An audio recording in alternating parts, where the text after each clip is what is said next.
Hello and welcome to the Morningscape podcast. I am Matt Moody, joined by DJ Mitchell for a special Christmas edition of the podcast. Today, we will not be doing any slate coverage, but instead, maybe a mid-year review of how this season has gone so far from a DFS perspective. So, DJ, how you doing? How was your Christmas? I think the best gift that I got this Christmas was hearing you very clearly through your new headset. You sound great, Matt. But also, I both of our families got us Morning Skate podcast merchandise. I know what you're thinking. Well, like, where can I get this? If there really is a demand for this, I will definitely look into getting some stuff made. I tweeted out the shirt that I got, so if you want to check out our Twitter and check out that one shirt, I would definitely be considering making those if there's actually people that want them. But yeah, overall Christmas is great. I'm not that hungover. 2 years That's a ago, I think surprise. I had my.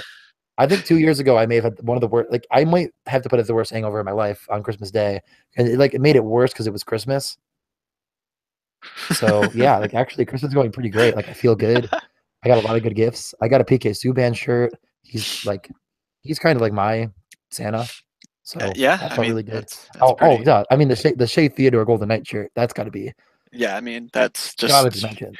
number It's, one. oh, okay. Yeah, I But mean how about you? Did you get anything? Yeah. So yeah, I got a new laptop, and as you may be able to suspect, my old laptop was not up to snuff for recording. So hopefully, this clear version of myself continues on forward. Because same mic, same everything, just a different laptop, and hopefully it stays this clear. So um, yeah, that was pretty much my main gift. Got a lot of cool stuff though, including a polo with the Morningscape Pod logo emblazoned on it, Yeah. which You just tweet that beautiful. out. I will. I'll tweet it out. Be Yeah. sure to go to our Twitter page and see that. Just really, really cool stuff. Family, very thoughtful. So, and then currently I am wearing a cat onesie because I'm about to go see a movie on God. Christmas Day. About to go see Star Wars with my girlfriend Oh. and her family. We're all wearing onesies. So, then I'm gonna get I drunk later. It's gonna be a good night. I'm doing the old Dave Lozo sigh on the onesie narrative there. That's not sharp. This is not sharp. But yeah, we can probably move on into we'll move into the superlative awards and whatnot. But also we'll just mention, I guess, if anyone is going to be in the Buffalo area, we're going to be making a ton of trips to watch World Junior Hockey. If anyone wants to DM us or whatever, like let us know. But Yeah. we're gonna be doing a lot of World Junior coverage, and we'll definitely get some sort of a podcast out for Wednesday. It's a mega slate, huge prizes, 10K. I feel like DraftKings like is making up for the fact that they gave like arguably the worst contest I've ever seen before the Christmas break. Like it was It laughable. was bad. Yeah, it was terrible. It So was so bad. I mean, Seiko Berglund saved my lineup, but like man, like that contest, it wasn't even. I don't even. I barely played. I'm like, this is stupid. Like, there's a million games, and there's no like I don't yeah, know. I But think there whatever. was like We'll move less into the than superlatives. yeah, it was like less than 4,000 people per for like their big $8 contest or whatever. It's like, really, guys? Come on. Um, but Yeah. yeah, so anyways, what we have lined up is basically a roster of awards to give out, superlatives, as DJ said. So far for the first 35 plus games of the season. Um, among the categories that we're going to cover, the best newcomer, the most egregious DFS price, top team to onslaught, the worst goalie, the biggest enigma, aka the guy you can't figure out, um, best DFS night, so individual game, the Sims top lovers, essentially, like who the Sim loves on a nightly basis. You might be able to suspect some pretty good players up there. And then the biggest surprise, the MVP, and then lastly, our Morningscape podcast all star team. So let's get it started with the best newcomer. Um, we picked out some names. Leading the league among rookies in goals are Brock Besser, Clayton Keller, and Matthew Barzell. DJ, do you agree with those? Do you think anyone else, maybe like some defensemen, should have their name in the ring for such an award?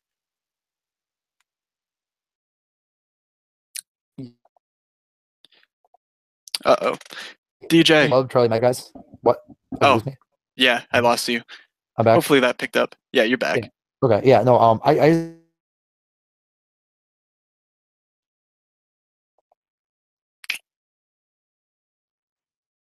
like Mac player, but he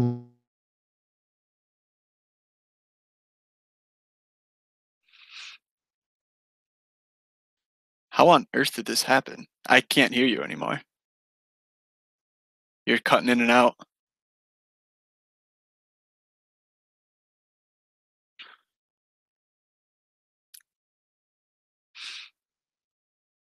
in that player to start a game. I'll check out the Wi-Fi. Yeah, I'm not sure what just happened there. I did not hear a You word know you said. So I will about McAvoy? uh no, I did not hear anything you were saying, but I think I can hear you now. I'll go back and try and edit this out and see Back. if you came through clearly or not. Do you want silence for a second, or just keep going? No, I think we're good. Okay. I'll So, figure it out. do you say Um, McAvoy things or no? I did not say anything about Sergachev or McAvoy. If you want to repeat them. Okay. All right. So what I was saying is McAvoy is kind of like a really, really great defenseman, I think, and like he has some great DFS nights, but I just don't think he's in that same echelon with Barzell, Keller, and Besser, and probably not even Sergachev. As like Sergachev, I think has a better DFS defenseman build. He's more like shot heavy. I think the case is just out on McAvoy. Like he's incredibly skilled, but maybe he just on a night to night basis, I don't think he's nearly as in play as a lot of these other guys. And especially where his price is right now, like I don't see it. Like he has multiple games without a shot on goal in Right. the Yeah, past 10. that's that. I mean, that's what happens. Like, neither him or Sergachev are featured on their team's top power play, which I mean, that always is disappointing, especially when they're, firmly mid-tier defensemen. So, I think between Besser, Keller, Barzell, those are the three guys, the best newcomers. If I were to give the award today, I would go with Brock Besser just because he's a better shot producer than the other two. But I mean, are you going to make an argument for one of these other two? Because I think you easily can. I think this year it's Matt Barzell. Just because at center, I feel like you get way more value from him. I mean, I think if you take off that one hat trick night he had in his most recent game, it kind of like levels the playing field. But him with 35 points in 36 games, and just his shot volume and usage right now at center is just like so good. And I feel like Besser, if he was on a better team and maybe had a couple better players around him, he might be a little bit like a better. He might be taking off Barzell, but I just feel like he doesn't get the minutes on a night to night basis. And there was just that big span of him just not doing anything. Yeah, no, Like okay, I all right. don't know what like there was like a week or two where he did nothing. Yeah, I hear you. I It was think like I we. think I'm maybe the sorry. best argument that you didn't make for Barzell is that the addition of Barzell to that lineup, Oh yeah, I mean, it really just unleashed John Tavares. He didn't have to worry as much about matchups. Like you'll see it. Like they run their lines now. Before they would always match Tavares up against the other team's top option because they didn't have the center to like really make the other team worry about anything. But now they just play. Tavares has obviously been incredible. That power play is going all because of Matt Barzell. So you know what, DJ? I think you win that one. Let's give it to Matt Barzell. Anything to say beyond that? no, I think we're good. I mean, I definitely it's one of the best rookie of the year races I've ever seen. So, like, at least in the sense like Crosby, like Ovechkin type of thing. You know what I mean? And Yeah, I guess even Michael. It's really fun to watch this year. Just for a bunch of guys that no one really thought were going to be that elite this early. So we'll see. right. But now go into most egregious DK price. Yeah. So we've selected mostly recency driven, as I don't think anyone cares what prices were like in early October. Um, but we have four guys picked out for most egregious price on the high end, as in like, oh my god, these guys are so expensive.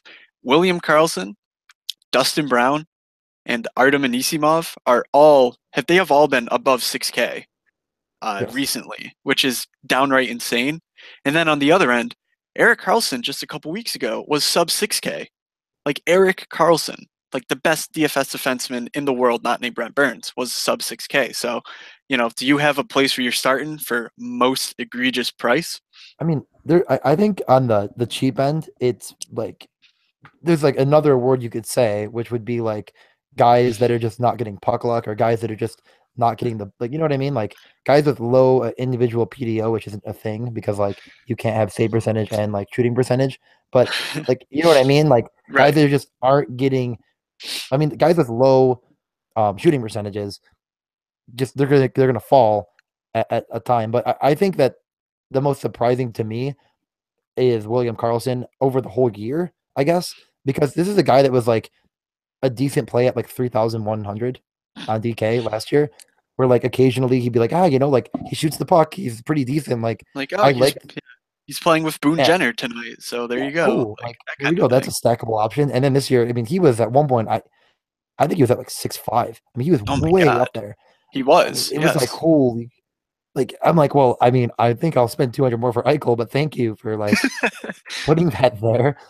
Yeah. But yeah, I think it's crazy. He has 71 shots on goal. Like that's not a lot. Like he's has like great games followed by like complete disappointment. I mean, there was a span recently where he went point five, and 0 this month.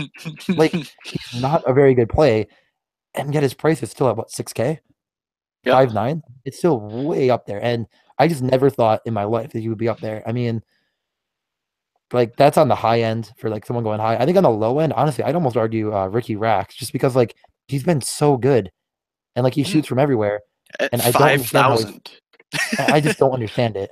It's It doesn't insane. make any sense. Like he has 24 points in 32 games. Like every game, it seems like he has at least 4 or 5 shots as of late, Yeah, at least. no, for sure. So I think him at 5K is like wow. But I'll send it to you. Yeah, no, I think you made some great arguments about all of them. I think Dustin Brown, we'll talk a little bit about that line in particular and a couple of awards. So I'll hold off on giving any analysis on him. The thing with Anisimov that really gets me is that like yes, he started centering Patrick Kane like maybe a month ago or so, and he was fine, like 4.4 or whatever. The guy never shoots, so it's like, oh, maybe he'll get a random tapping goal from Kane or something. And then I think what happened is that he had a hat trick one night, and then all of a sudden DraftKings was like, oh my god, like wait, he's playing on the first power play, he's playing with Patrick Kane, like he's gonna be amazing. But you look at his season long per Fantasy Labs, he hasn't even outscored his salary like when he was 4,500. Like he's a negative player in terms of like points versus salary expectation. So like for him to just continually go up and up and up, and he reached 6,000, like I mentioned, like that just insane to me. So if I think I were to give the award, I think he and William Karlsson were just equally egregious. Are you going to make the call here? Is it William Karlsson or Artem Anisimov? Honestly, it's so this it's like the same thing. It's like two guys that really don't shoot enough, two guys that are like getting a big role, which is kind of like making people think like maybe they're stackable with their like other guys. It's just so similar, but I just feel like comparative to last year to this year, like I really got to give it to Carlson, being as he has gotten. I mean, he's more than Sweet Golden golden Knight. eyes. Bum, bum, bum. Okay, yeah, so I gotta give it to him. All right, that's what a piece of hardware to take home for Mr. William Karlsson. All right, on Yeah, to proud of the him. top onslaught team. Just the team. Every slate you look at them and you say, "Oh my God, I should be playing six of them." Um, we have the Islanders, we have Tampa. Any other teams you want to throw out there? I mean, I feel like if you're really trying to say like I gotta play a million of them, then I don't mind Vegas or Anaheim. I think those are the other two that I really like, just because Anaheim's been so cheap because they've been banged up that there's been like guys in big roles that you can get in like low that combine with like Ricky Rax and Montour God, uh, Montour Coat. Yeah, but you see what I mean? uh, I think St. Louis also could like as far as their top line, but I don't think you'd ever really want to go like line one, line two, St. Louis together, as in like Tampa Bay, where you want to get some point, you want to get some Stammer and Kucherov and Hedman. You know what I mean? And then yeah, like St. no, Louis, like there was a time where Pietrangelo was like the best play early in the year, and now I mean on Wednesday's slate he's the most expensive defenseman. So I don't think he's worth that price anymore. So I think the obvious pick here is probably Tampa. yeah, But yeah, I'll let you kind of talk through it. What you think? yeah. I mean, the thing with the Islanders, though, is that we mentioned with Barzell, like he was super cheap to begin the year, and like we knew he was good. Like we didn't think he would be like rookie of the year candidate good, but we thought he would be like top 10, I would say, and like would be a really good addition to their power play, super talented, whatever. So at this point, I think it's kind of crazy if you onslaught them versus a team like Tampa. But, when we started jumping on board saying, like, hey, look, this Islanders team is pretty good offensively, you could get, Lee, Bailey, Barzell all under 5K. And Nick Leddy, same thing. You could even throw in some Ryan Pulak for, added bingo bonus points. So I think I'm going to give it to the Islanders, but I mean, I do see what you're saying. Tampa's that team right now. But I think over the course of the season, it's just been incredible what the Islanders have been able to do, given how low they started and where they are now. Yeah, no, definitely. I mean, oh man, yeah, I feel like it's those two. Like they kind of stand above the rest, as far as this because like you want to get Barzell, Tavares, and then at one time, like Bailey was such a smash play. And then also, the thing is that I never really wanted to go with any other defenseman. Like Pulak was kind of like the one. Wait, how do you say it again? Because I know we're saying it wrong. It's Pollock. Pollock. Polak, right? It's Pollock. Yeah, Yeah. we keep saying it wrong, and like I know it's Pollock, and I don't want to say it because like I wanted to be right. He's just the so Pulak. so like the thing about him is I've mixed him in before, but at the same time, like I'm not quite there yet with him to like really like go all in on him being like because you never know with him. Like some games will have like 8 minutes, and you're like, what? Like, You're why does missing he have out. 8 minutes? You're missing out, my dear friend. Like, I've played him probably enough to where like I've had the ups and downs. Like the Detroit game, I know I had him. He had 6 shots on goal and a goal, and I was like, he Yeah. is God.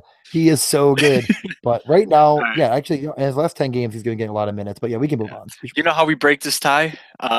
They've played twice so far this year, the Islanders and the Lightning. The Islanders across the 2 games have scored 7 goals, and the Lightning have scored 9 goals. So looks like Oof. the Lightning get this one. Onslaught the All Lightning, right. top team to begin the season. All right, worst From now goalie. to Um, bum, bum, yeah, bum, bum. we hate goalie here at the Morning Skate Podcast, so it is this with zero shame that we mention all of these guys. Um, door number one, any guy in net for the New York Islanders. Doesn't matter Door who. number two, Antti Niemi, no matter what team he plays for, still terrible. Very And bad. door number three, Scott Darling, the alleged savior of the Carolina Hurricanes. Maybe it's the system. Maybe Carolina's just not set up to have a strong save percentage in net. I don't know. Any other candidates you would like to add to the discussion?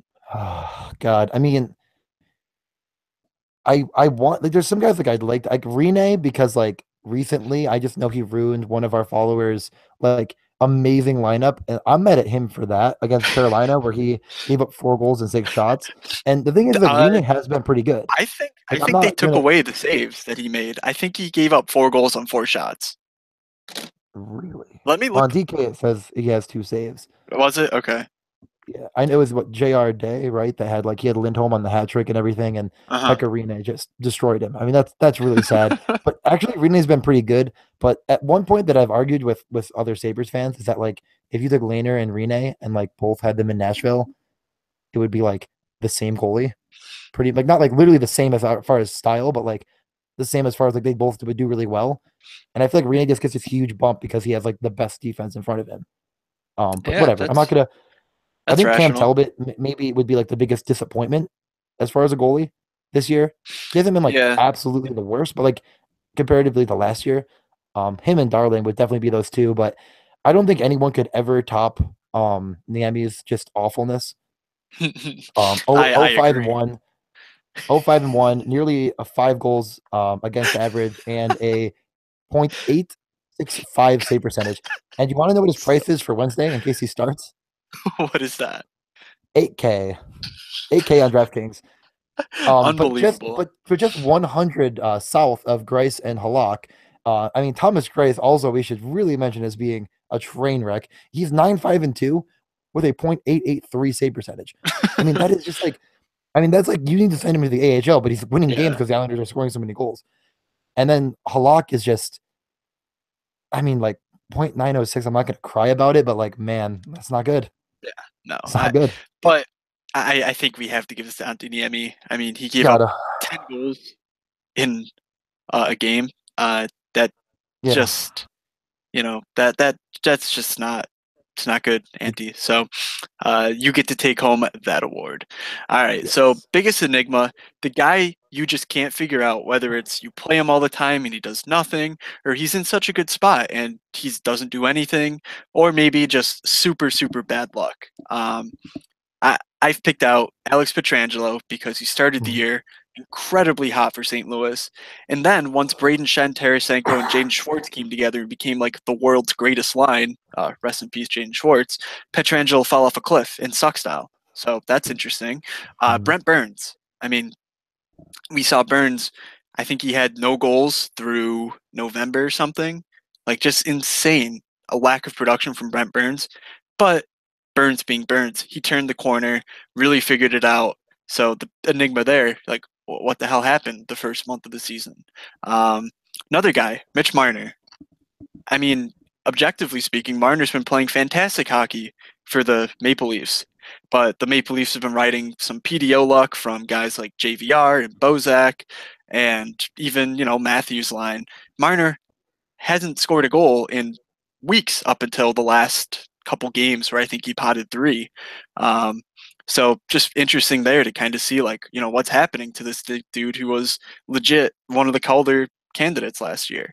And then finally, Alex Iafallo, who, unlike all these other guys, was not expected to do anything, yet won a role on the LA Kings first line with the suddenly resurgent Dustin Brown, Anze Kopitar, who's obviously phenomenal, and power play time, yet has been doing nothing from a daily fantasy perspective. So I think this is kind of the widest range of candidates that we have up I for mean, an award. What are your thoughts? I got to throw out the honorable mention just because Brian Gibbons has been like I would say the biggest enigma of the league. But I feel like as far as DFS goes, like he's just so not a play ever. Right. Like he doesn't get the minutes, he gets no role at all. But he has 12 goals and shooting. His shooting percentage is 23.5%, which Seems is sustainable. just below Anders Lee. In case you're wondering, Wow. Anders Lee is 25.9. So Impressive. just I'll throw that out there as a couple stats to keep an eye on if you're trying to roster Anders Lee. But yeah, and like Brian Gibbons is like I would say the league, like if you're not taking a DFS perspective on this, like he should have been mentioned here. But I think as far as all these guys go, like I got to go with Marner. I think personally, um, I feel like we know what Brent Burns is, and I think the team is just so much different that like I kind of can see why Brent Burns maybe isn't having as strong of a year. Their power play has really been bad. Like I think I'm starting to figure out that like he's still Brent Burns. It's just like this isn't the same Sharks team, and that's really hurting his goal production. Maybe like it definitely can come back and spike again, but I don't know. And then Pietrangelo, I don't think is quite at the same level as Marner. Where I feel like Marner on a night to night basis is a completely different spot, and like he's had games where he had like 8 minutes, and you're like, what in the world's going on? And then he has games where he has like 8 shots and 2 goals, and I'm like, that's the guy. That's the guy I remember. Mhm. Can we see this guy more? So I feel like I really don't know about Marner, and the rest of them, I think I'm kind of figuring out. All Marner, right. no idea. I think Marner's the guy here, but I do think from a DFS looking forward perspective, Marner at his current price, the way he's been playing lately, he's been dominating possession. He's just been really really good, but has been getting literally next to no luck. So hope that he can use his talent for greater DFS good going forward. All right. I'm done with that. Let's go for the best individual daily fantasy night. We're looking at Jack Eichel against the Carolina Hurricanes, where he had 3 goals, an assist, and 11 shots on goal.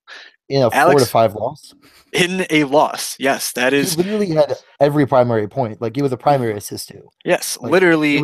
he did everything. So, like, that is the definition of the best daily fantasy night, though, because, like, it doesn't matter how his team does. That's Yeah. the beauty of daily fantasy. So let's see. We got Ovi. Alex Ovechkin had 4 goals against the Montreal Canadiens. Pretty impressive, I'll say.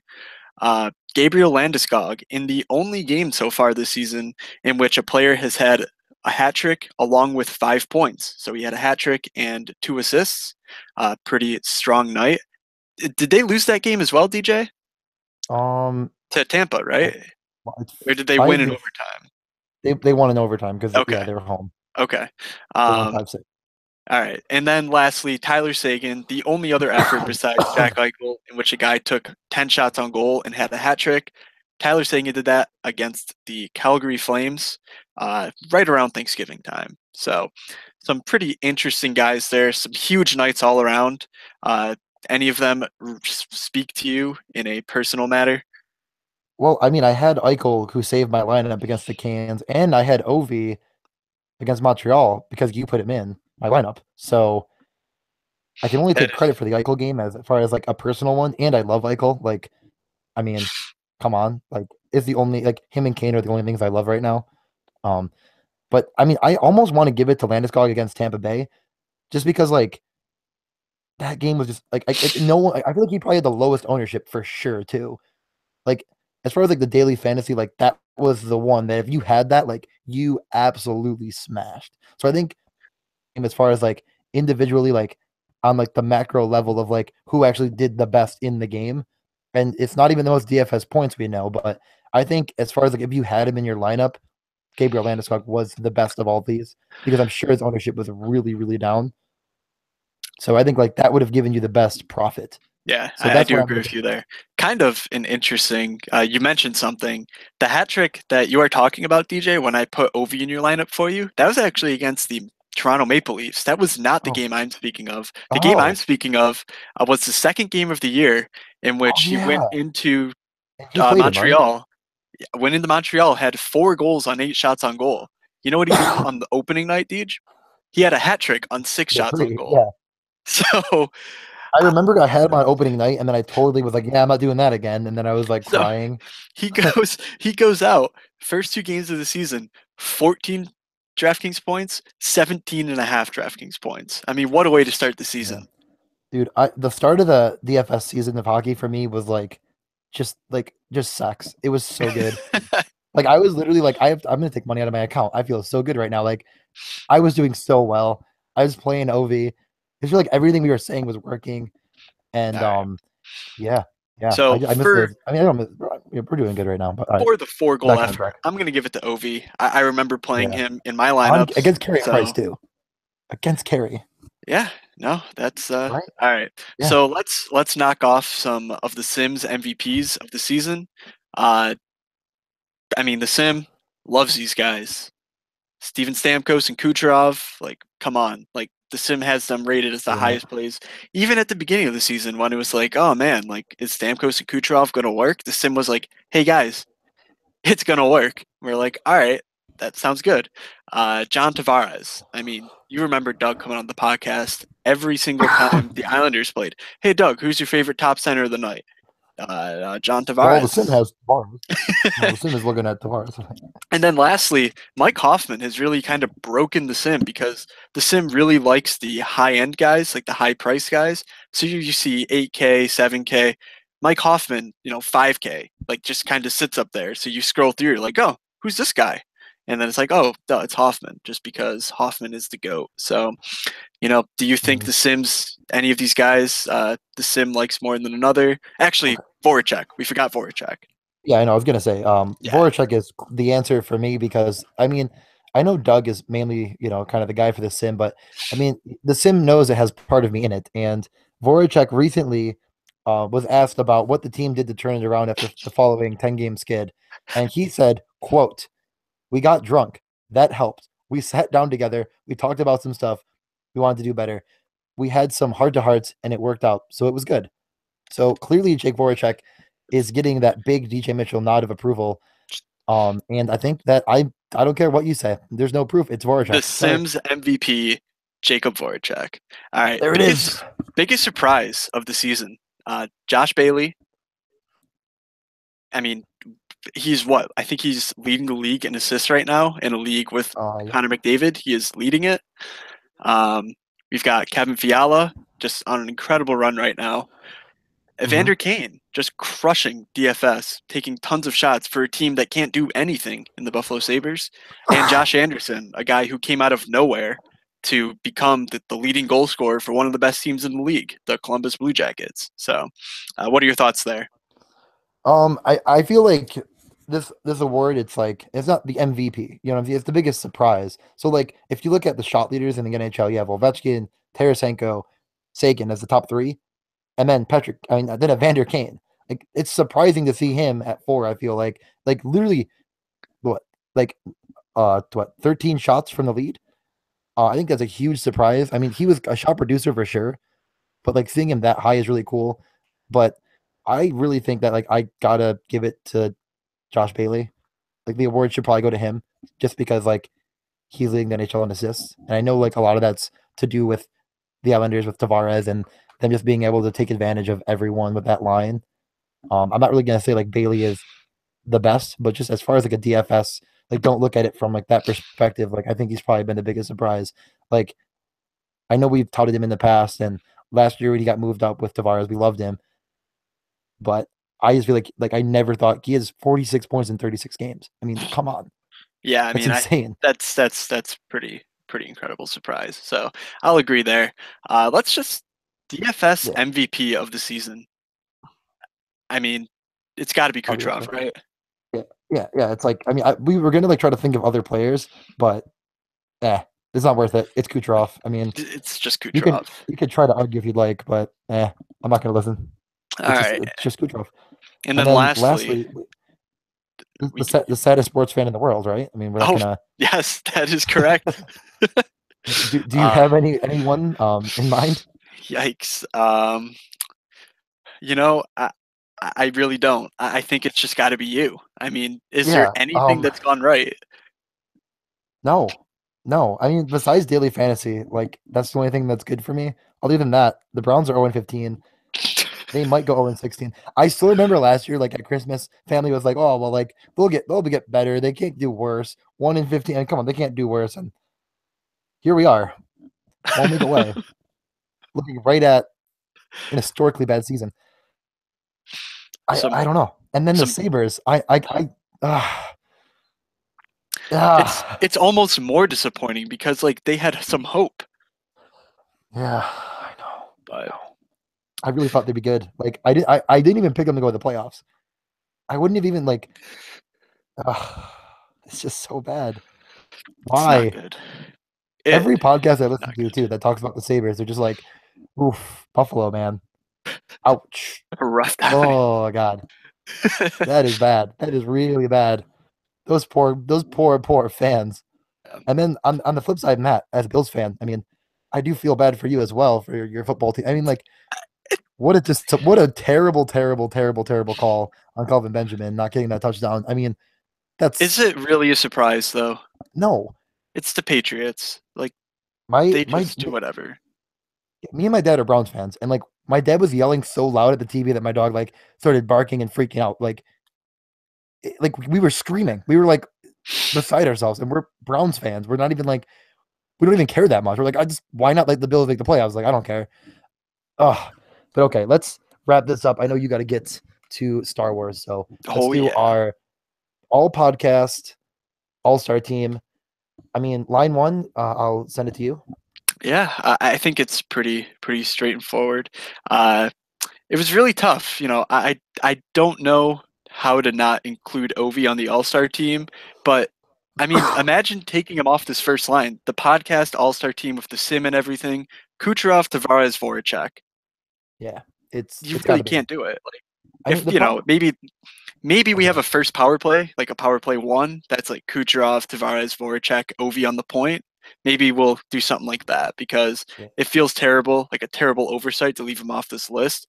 But yeah, I mean, we've talked about those three guys uh, I feel like if pretty you put directly. Kucherov and Ovechkin, it's like you're cheating. You know what I mean? Like you can't do both. You can't just be like the two That is obvious true. best players. Like you got to pick one or the other. I feel like in this situation. So yeah, I think Kucherov over Ovechkin right now. I think that could end up being the MVP of the league and Nikita Kucherov at this point. So I think we had to put him on. I mean, yeah, I would take Ovechkin over Voracek. I mean, I think anyone would, but you can't just have like you can't have both. But I That mean, yeah, that's unfair. the sim loves Voracek, DJ loves We had to Voracek, include him. Voracek loves He is a drinking. god. So Yeah. All right. So line two, we're gonna go with Hoffman, another guy that the sim loves. We love. We play him all the time. Like, it's like what a great shot producer. And I mean, if the puck luck starts going back in his favor, if the shooting percentage can go up, like he will end up getting back up to like 6, 7K. And then Jack Eichel, just because he's our like favorite player right now, we're Sabres fans, and I mean.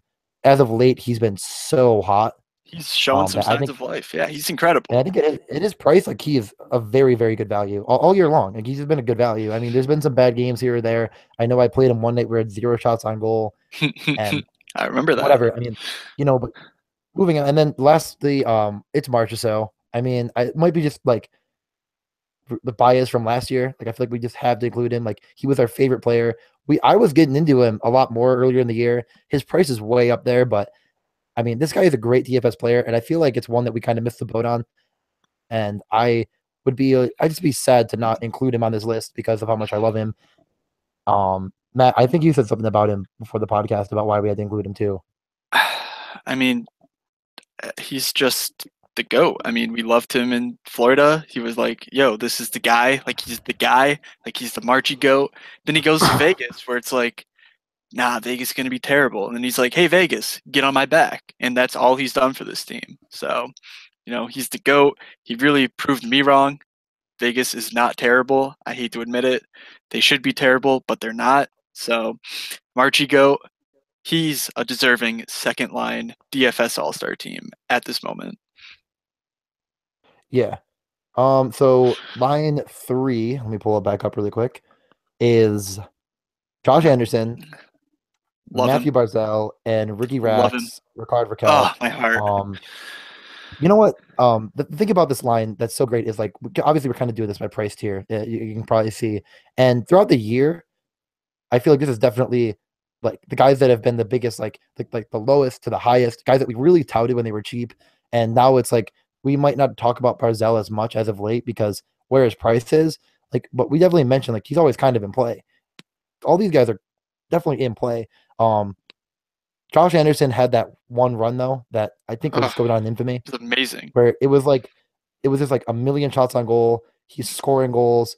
I mean, right now, I mean, he is priced up at 5.7, so it's kind of like, am I going to play him? He's still producing very well. Maybe not on the score sheet as much, but definitely a guy that's getting shots in the net, and you should definitely keep considering in the future. Barzell we talked about a ton, and then Ricky Rax we also mentioned at 5K. I mean, come on, like Just this guy is every time. Every time. I mean, I like to one thing that's going on in Buffalo right now, really quickly. I mean, this might be kind of boring to most people, but a lot of people are saying that like Alex Nylander is like a bust. The guy's like 20, like, 19. Mm-hmm. He's going back to the World Juniors this year, and everyone's like, I don't know, like he's not really producing at the AHL level. And I was kind of just trying to compare him to Ricard Raquel, a guy that I remember he went back for one more year in juniors. He went back for like 2 years after his draft year. Played in the World Juniors, came into the league, did not get a hot start, but definitely a guy that figured it out with a great shot. So if you have any prospect on your team that might be 20 years old, kind of a super prospect people thought that isn't quite performing at the AHL level, like look at Ricard Raquel and look what he's become. And just remember that like a guy can figure it out. Like this guy's a beast and he's very, very, very valuable in DFS right now. Yeah, and Swedes in general are amazing. So it's a good rule to keep in mind as well. Matt, you want to read off line 4? All right, yeah, line 4. I mean, this is pretty much like if you've tuned into a podcast and you're like, oh my god, like I need a cheap guy. Who are we gonna go with? I think these are pretty much the guys that we just say over and over again. DJ, your boy Charles Hudon. He's been getting some terrible shooting luck this year, but he's still had some big games for us. Does he have the lowest shooting percentage of any forward with like just 100 about shots or something? Or not 100, it was minutes, yeah. right? Like so many minutes. Yeah. Yeah. He's like right in the top bottom 3, I guess. I'm pretty sure. Derek Stepan for a moribund Arizona team has been really, really, really good at mid fours essentially the entire season, shooting the puck a ton, putting up points, playing 20 minutes a night, just doing everything you want. And he's still so cheap, and people don't realize it because Arizona's terrible, but he is not. So that's number 4 center. Then just you have to leave a spot for Bjork God, Oliver Bjorkstrand. He's flirted a little bit with some first power play time up in Columbus. He's played a little bit of first line, top 6 minutes. Still kind of floating around, but at his price in the mid threes, like he's always a guy who can go out there, score you a goal. So when he has his nights, it's always good. And I think he's one of the top guys of our Morning Skate podcast brand. He's going to be a stud. Yeah, I just feel like with Bjorkstrand, he's the guy right now that is, we're still like, he's cheap enough where you can still get on him right now, and this might be the time to really get on him. You know what I'm saying? Like a Hmm. lot of the guys we're talking about with Barzell and et cetera, like they're guys that kind of like they're kind of past that point where they were just absolute smash cash plays. And if Bjorkstrand can start getting a bit of a bigger role, which I think is going to inevitably going to happen, you're going to really profit using him. Down at 3.9K, yeah, you're going to want to consider him. Yeah. I mean, on a night to night basis, you got to keep an eye on what he's doing because he has a lethal shot and he loves to use it. Yeah. So So as far as defense goes, it's team jam him Matt, in on defense for us. I mean, Burns, like we rode him. We were like, hey guys, like Burns is not broken. He's gonna be fine. Play Burns. And what do you know? He's been Burns. He's been a stud. He's been a daily fantasy lock for the past month.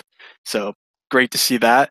Then Eric Carlson. I mean, we've talked about him literally every slate. Some of it's been like, what's wrong with him? Why isn't he putting up points like he was? But here we are, and he's still doing Eric Carlson things, including a 15 shot plus block game a couple weeks ago, which was just mesmerizing. In the outdoor game as well, which I mean, imagine how much that hurts and how much he cares about our daily fantasy lineups to do that for who us. cares? Who cares? Yeah, so I mean, I don't think there's any Yeah, debate the there. obvious too. I mean, it almost feels like we said we couldn't do Kucherov, Ovechkin, but we did Burns Carlson, but like it's really not that crazy with how cheap they've been. I mean, Carlson is like what is he like fourth defenseman, Yeah, I mean, third defenseman in price this he's been next upcoming slate. cheaper than William Carlson Yeah, for a while. yeah, It's like he's so amazing. good. All right, so line two defense, it's for the brand, but also because they're amazing. It's Montour and Theo Goat. Like, Yeah. I mean, come on, like you cannot deny those two of being on our list. The carryover from last year to this year, they've both been unbelievable. There was a stretch where Montour was just like you couldn't afford not to play him. Yeah, he was second And, among defensemen in goals for, the what, 45 days into the season or something like that. and And then yeah, yeah, I mean, he's really good. I love him to death. He's really turned it around. He had I think 7.5 fantasy points this past week. So really great to see from Montour. And then Theo Goat. I mean, you love Shea Theodore. love him. He got called up and he's been doing Shea Theo Goat things. Yeah, I think he's back right now. But the only issue is so on line three we went with what should we just go into it right line three? Is there anything else you wanted Yeah. to say about Yep. Theo Goat? No. Line John three. Carlson, which John Yep. Carlson probably is priced to be up there more, but we When had to when include him. when Niskanen was out, Carlson was unbelievable for daily And fantasy. so Don't cheap. forget He that. was he was like so cheap that it made no sense. Yes, he was. And then our last guy, and this one is definitely going to get debated a lot because a lot of people would like to hear, maybe Pulak, maybe Morrissey, but we had to go Colin Miller. Like this guy has just been the most like a model of consistency. He's basically Brent Burns for like a 4K price right now. Um, It's I amazing. mean, I would say like we would probably have put Pulak here. Granted, if he was getting like consistent minutes all year, although we put Theo Goat on there, so I mean, and then Morrissey is like Morrissey makes this list when he's on the power play. Yep. Like he's been like a lock, and he's been so strong as of late with Buffalo out. But when Buffalo's in the lineup, it really kind of just takes away from his upside. So Yeah. we end up going The, Colin Miller. I think you kind of have to go Colin Miller. the I And Corsi Orlov, monster. yeah, he's just the eye. Yeah, you can't disclude the guy with the eye Corsi like it is. We also Orlov, honorable mention as well. All right. So I DJ, love playing him, but yeah, what? if there were one player in the NHL that like you just want a healthy scratch on your DFS team, Yeah. who might this be? Oh yeah, it's Jake Gardner. Jake I'm healthy Gardner. scratching him. He's the I worst. might send him Get to him the out of here. minors. Just ship him. Send him to FanDuel, Yeah. the minor league daily fantasy. Who needs him? Who needs him? And then our goalie is no one because screw goalies. Okay. Goalies suck. Alrighty. Thank you Now you guys got for to go. tuning in to a mid-season recap. I hope you all had a wonderful Christmas or whatever holiday you celebrate. Hope it was a fantastic one. We'll see you guys bright and early for the Wednesday slate, obviously on Wednesday. So, anything else, DJ, before we head off to enjoy the rest of our Christmas day? Two quick things would be if you have any interest in getting any Morning Skate podcast merchandise, please tweet to us, direct message us anywhere because I want to know if there's a demand for this before I actually potentially get them. And two, have a wonderful holidays. I don't care what you celebrate anything you want, enjoy it, be with your family. If you drink, have a beer for me. If you don't drink, I understand. I probably should stop. So, Yeah, just well everybody have said. the best time. And like, if your team is doing well, best of luck to you. If you're a Sabres fan, I'm We're sorry. right there with you. All We're right. with you. So from Doug, from DJ, from myself, have a great off day, everybody. No daily fantasy till Wednesday, and we will see ya.